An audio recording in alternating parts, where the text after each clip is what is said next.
Hello students, today we are going to start a new topic in chemical bonding, that is bond parameters. अब bond parameters क्या होते हैं? Bond parameters means bond characteristics. Bond के पास क्या क्या characteristics होती है वही हमें पढ़ना है.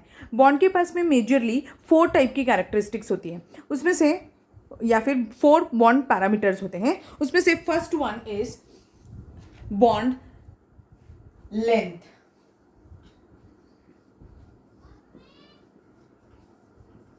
Bond length. Now let's see what is bond length. Bond length means what? जैसे अगर एक एग्जांपल ले लेती हूँ HCl मॉलिक्यूल, HCl मॉलिक्यूल और NaCl मॉलिक्यूल, दोनों में से किसी का भी ले सकते हैं. NaCl मॉलिक्यूल में क्या होगा, एक सोडियम का एटम है और ये सोडियम का एटम ले लेती हूँ और एक क्लोरीन का एटम है. ठीक है, तो this distance will be termed as what? Bond length. समझ में आ गया बॉन्ड लेंथ क्या होता है. और अगर मैं HCl मॉलिक्यूल हूँ तो ये H का एटम है और ये Cl एटम है, तो ये जो डिस्टेंस होगा वो क्या होगा?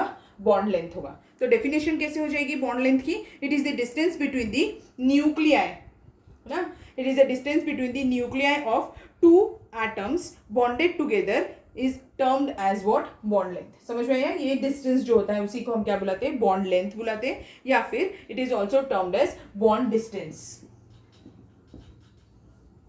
ओके, अब इट इज अब इसकी यूनिट क्या होगी?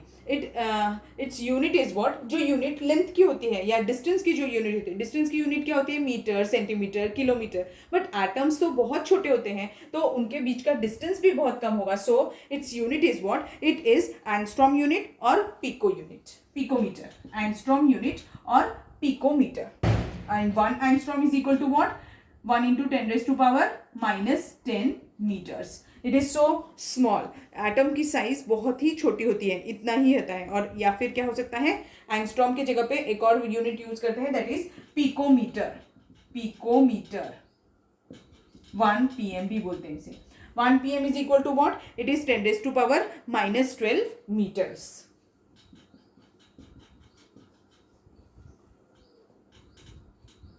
समझ में आ गया. अब बॉन्ड लेंथ मेजर कैसे करते हैं? जैसे अभी अगर किसी ने पूछा हाइड्रोजन की बॉन्ड लेंथ क्या है, हमें याद करने की बिल्कुल भी ज़रूरत नहीं है, पर इसे अगर कभी पूछा, मैं बताने के लिए आपको बता रही हूँ कि वो कैसी रहती होगी. हाइड्रोजन की अगर बॉन्ड लेंथ है तो वो कितनी है? 0.74 एंगस्ट्रॉम यूनिट. क्लोरीन की बॉन्ड लेंथ कितनी है? 1.99 एंगस्ट्रॉम यूनिट. ठीक है, हाइड्रोजन और आई यानी HI की बॉन्ड लेंथ कितनी है? अब आयोडीन का साइज बड़ा होता है, इसीलिए क्या हो जाएगा, इसकी बॉन्ड लेंथ 1 पॉइंट ज़्यादा होगी तो 1.61 एंगस्ट्रॉम यूनिट. ऐसे बॉन्ड लेंथ की यूनिट्स होती हैं. और ये मेजर कैसे करते हैं? इसको मेजर करने के लिए it can be measured spectroscopically. Spectroscope करके एक इंस्ट्रूमेंट होता है, उससे हम इसे मेजर कर सकते हैं, या फिर by X-ray diffraction methods of solids and electron diffraction of gases. Ionic compound की अगर मुझे बॉन्ड लेंथ मेजर करनी है तो कैसी होगी? आयनिक कंपाउंड की बॉन्ड लेंथ जो होती है, it is the sum of the ionic radius. Means अगर मुझे इसकी बतानी, NaCl is a what type of molecule? Ionic compound है ये. तो अगर ये आयनिक कंपाउंड की अगर मुझे बॉन्ड लेंथ देखनी है तो क्या हो जाएगा? आयनिक कंपाउंड की बॉन्ड लेंथ पे it is the radius of the cation plus radius of the anion. ठीक है, तो आपको समझ में आएगा. और आयनिक कंपाउंड का देखना है तो radius of cationic, ionic radius ही देखना है हमें कैटायन की, प्लस आयनिक रेडियस एनायन की. तो वो क्या बता देगा हमें? उसका बॉन्ड लेंथ बता देगा. अगर सपोज करिए ये उसका क्या हो जाएगा? बॉन्ड लेंथ हो जाएगा. किसका? NaCl मॉलिक्यूल का. अगर सपोज करिए मुझे किसी कोवेलेंट मॉलिक्यूल की देखनी है, एग्जांपल ले लेती हूँ HCl. HCl is a covalent molecule. अगर कोवेलेंट मॉलिक्यूल की देखनी है तो क्या हो जाएगा? In this the bond length of the covalent molecule is equal to what? It is the covalent radius of the covalent radius of the cation plus of, और the cation हो जरूरी नहीं है इसमें, तो जैसे भी नहीं, यहाँ पर तो कैटायन एनायन हो सकता है, पॉजिटिव और negative. Means radius, it is the covalent radius of the H plus covalent radius of the Cl. या फिर हम इसे ऐसा भी बोल सकते हैं, it is the covalent radius of A atom plus covalent radius of B atom gives us the bond length of a covalent molecule. अब मैंने A और B क्यों लिखा? इस केस में कैटायन और एनायन क्यों लिखा? आयनिक कंपाउंड्स पे हमेशा आयंस फॉर्म होते हैं, अदरवाइज आयनिक बॉन्ड फॉर्म नहीं होगा। और कोवलेंट में ज़रूरी नहीं है कि आयंस फॉर्म हो। मैंने आपको पढ़ाया था कि कोवलेंट बॉन्ड जो होता है वो दो टाइप का होता है, पोलर भी हो सकता है, नॉन पोलर भी हो सकता है। अगर नॉन पोलर रहा तो उसमें कोई भी कैटायन एनायन फॉर्मेशन नहीं होगा, जैसे H2 molecule, O2 molecule, N2 molecule, इन सब में कोई भी कैटायन एनायन नहीं है, इसीलिए हम इसको एक को ए और एक को बी कंसीडर करके भी उसका बॉन्ड लेंथ फाइंड आउट कर सकते हैं। ठीक है, समझ में आया अभी ये यहाँ तक आपको जो मैंने बताया। अब देखो इंपॉर्टेंट फीचर्स क्या होते हैं, जो इंपॉर्टेंट पॉइंट्स हमें याद रखनी है उससे। बॉन्ड लेंथ जो होता है ये it depends on certain factors, वो कुछ फैक्टर्स पे डिपेंड करता है। अब कौन से फैक्टर्स हैं जिस पर वो डिपेंड करता है वो आप नोट डाउन करके रखिए, तो आपको इजी जाएगा, जिससे हम बॉन्ड लेंथ वेरी भी होती है। ज़रूरी नहीं है कि सिर्फ हम ऐड कर दें और बॉन्ड लेंथ आ जाए, तो एडिशन से ही सिर्फ बॉन्ड लेंथ नहीं आएगी। तो अगर नहीं आएगी तो फिर उसके लिए क्या मेथड, क्या फैक्टर्स हैं जो बॉन्ड लेंथ को चेंज कर देते हैं। सिर्फ उसके एडिशन से हमें उसकी बॉन्ड लेंथ नहीं पता चलती, तो उसके फैक्टर्स क्या है देखिए। First factor on which the bond length depends, so in now factors, first factor is resonance. Resonance से भी बॉन्ड लेंथ चेंज होती है। कैसे अभी आपको बताया था, अगर कभी वो डबल बॉन्ड, दो एटम है उनके बीच में पहले डबल बॉन्ड रहता है, फिर थोड़ी देर बाद वो सिंगल बॉन्ड में कन्वर्ट हो जाता है, तो उसकी बॉन्ड लेंथ चेंज हो जाएगी ना। डबल बॉन्ड की बॉन्ड लेंथ अलग होती है, सिंगल बॉन्ड की बॉन्ड लेंथ अलग होती है। तो फर्स्ट फैक्टर क्या हो जाएगा, रेजोनेंस। सेकेंड फैक्टर क्या है, इलेक्ट्रोनेगेटिविटी। आपको याद होगा इलेक्ट्रोनेगेटिविटी क्या होती है बेटा, पढ़ा है हमने। Electronegativity means what? It is the tendency of an atom to attract the shared pair of electrons towards itself. जब भी किसी कोवलेंट बॉन्डिंग में एक एलिमेंट इलेक्ट्रोनेगेटिव होता है, यानी कि उसकी इलेक्ट्रोनेगेटिविटी ज़्यादा होती है, तो वो इलेक्ट्रॉन पेयर को अपनी तरफ अट्रैक्ट कर लेता है। तो electronegativity is also one of the factor on which the bond length depends. And the second factor and the next factor is hybridisation. ये भी हमने पढ़ा था, हाइब्रिडाइजेशन पढ़ा था, याद है आपको, मैंने पढ़ाया है आपको हाइब्रिडाइजेशन क्या होता है। हाइब्रिडाइजेशन में कैसा, ये ओवरलैपिंग कंसेप्ट पे है। अगर सिंगल बॉन्ड है, सिर्फ इतना इतना ओवरलैपिंग होगा तो बॉन्ड का लेंथ ज़्यादा होगा, अगर ये सेंट्रल एटम है तो। अगर हमने ओवरलैपिंग रीजन बढ़ा दिया तो बॉन्ड का लेंथ कम हो जाएगा, मीन्स हाइब्रिडाइजेशन पे भी डिपेंड करेगा। और सेकेंड थिंग, एक और चीज़ है जो हमने पढ़ी थी जब मैंने आपको वीबीटी थियरी पढ़ाई थी, वो था स्टेरिक हिंडरेंस। स्टेरिक हिंडरेंस क्या होता है बताती हूँ। स्टेरिक हिंडरेंस मीन्स व्हाट, अभी आप जैसे हम अभी कोरोना के टाइम में क्या है, अगर हमें क्राउड से दूर रहना है तो हम अपना डिस्टेंस बढ़ा लेते हैं, तो अगर भीड़ भी है तो हम बहुत दूर जा करके खड़े हो जाते हैं। वैसे ही सेम मीन्स हम अपनी बॉन्ड की लेंथ बढ़ा लेते हैं। वैसे ही सेम अगर एटम बहुत ज़्यादा क्राउडेड है, जैसे एग्जाम्पल ले लेती हूँ PCl5 में 5 क्लोरीन एटम्स है, तो बहुत क्राउडेड है। अगर बहुत क्राउडेड है तो उसे अपना स्टेरिक हिंडरेंस हो रहा है, यानी कि बहुत सारी क्राउडिंग की वजह से वो मॉलिक्यूल अनस्टेबल हो जाता है। तो उसे क्या करना होता है, वो अपने एटम्स को इतने दूर दूर रख देता है कि उनके बीच में मैक्सिमम डिस्टेंस और मिनिमम रिपल्शन हो जाता है। इसीलिए PCl5 मॉलिक्यूल में ये 3 क्लोरीन तो उसके पास पास में रहते हैं, बट ये वाले जो क्लोरीन होते हैं वो बहुत दूर दूर रहते हैं, इनकी बॉन्ड की लेंथ ज्यादा होती है। This is called as what, steric hindrance. और भी बहुत सारे फैक्टर्स होते हैं, अभी हम बस इतने ही पढ़ेंगे जो हमारे लिए इंपॉर्टेंट थे। ठीक है, तो नेक्स्ट चीज जो अभी हमें पढ़नी है, that is the important features of bond length. Now next is important features of bond length, यानी अब हम कैसे चेंजेस, क्वेश्चंस कैसे आते हैं उस पॉइंट ऑफ व्यू से अब हम पढ़ने वाले कि बॉन्ड लेंथ कैसा होगा।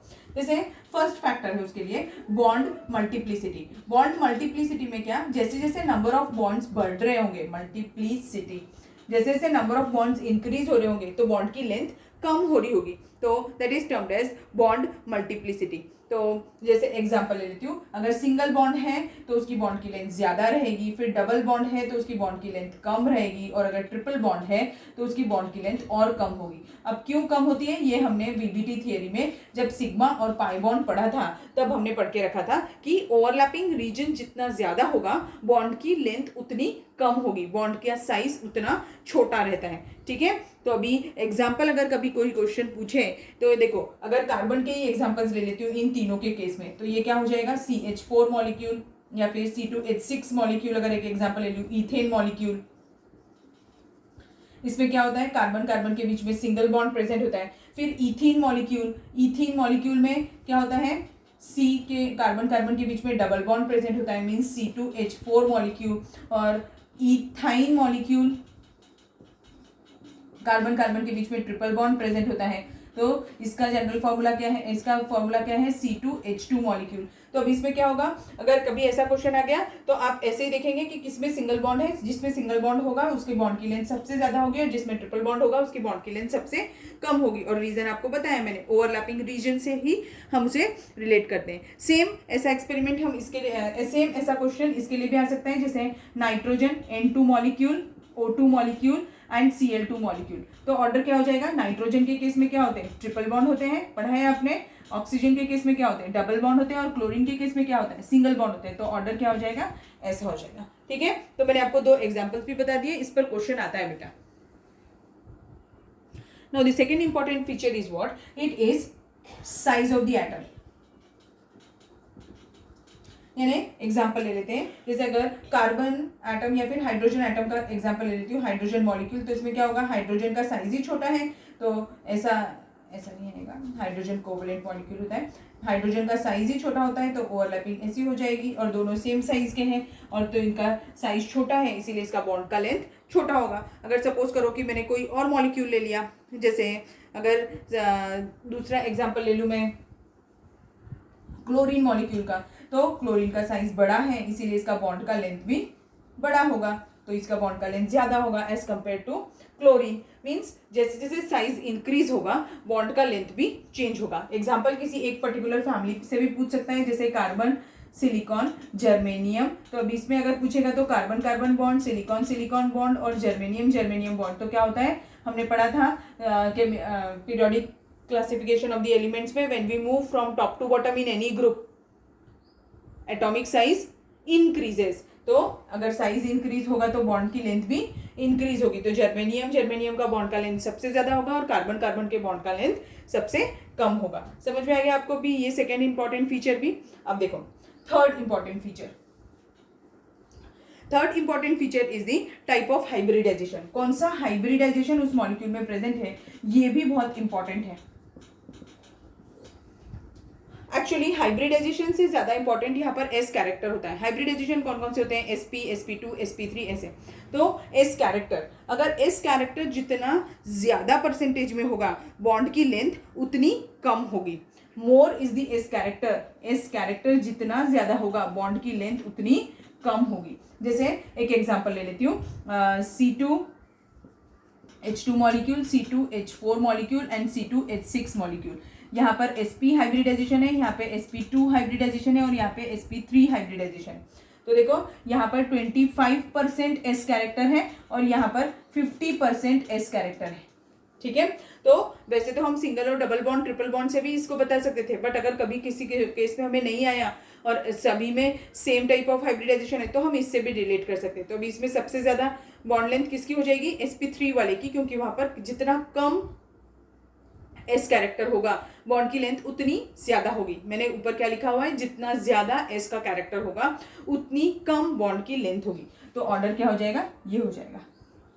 ठीक है, तो सबसे ज्यादा बॉन्ड लेंथ किसकी होगी, C2H6 मॉलिक्यूल की, यानी कि sp3 हाइब्रिडाइजेशन की सबसे ज्यादा होगी और sp हाइब्रिडाइजेशन की सबसे कम। एक और छोटा सा पॉइंट है कि bond length of polar bond is always smaller than the non polar.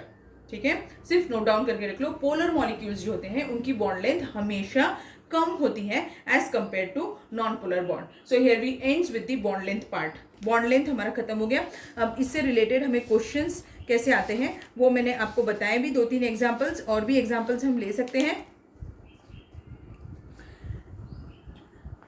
ठीक है, तो मैं जब आगे ये चारों जब हमारे बॉन्ड पैरामीटर्स हो जाएंगे तब हम इसके कुछ क्वेश्चंस भी डिस्कस करेंगे। ओके, होप सो आपको समझ में आया होगा। अगर आपको कोई भी डाउट है तो आप पूछ सकते हैं।